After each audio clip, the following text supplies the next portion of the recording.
بسم اللہ والحمد للہ والصلاة والسلام علی رسول اللہ۔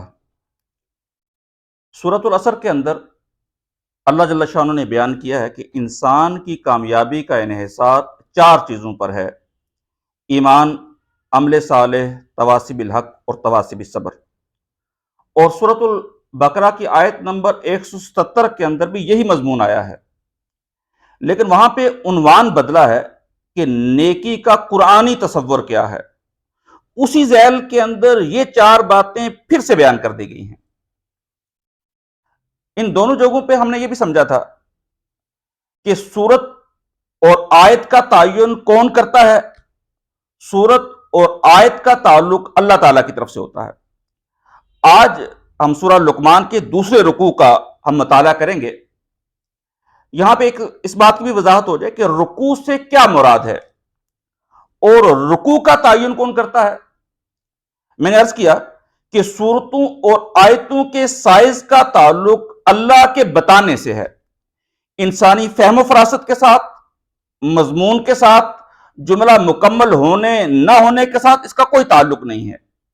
لیکن آج ہم جب رکوع کا مطالعہ کر رہے ہیں تو اس بات کی بھی وضاحت کر دی جائے کہ ایک رکوع کیا ہوتا ہے، ایک رکوع کا تعین کون کرتا ہے۔ تو اچھی طرح سمجھ لیجئے کہ رکوع کا تعین نہ اللہ کی طرف سے ہے، نہ اللہ کے رسول صلی اللہ علیہ وآلہ وسلم کی طرف سے ہے، بلکہ شاید یہ دور صحابہ اور تابعین کے بعد کی بات ہے۔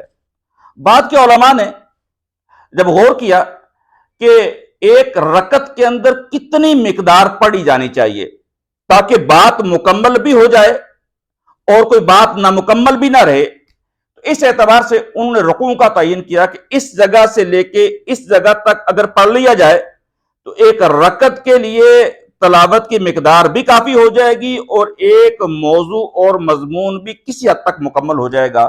اس بنیاد پہ رکوع کا تعین کیا گیا۔ اب ایک سوال یہ بھی پیدا ہوتا ہے کہ رکوع کی تعداد کتنی ہے؟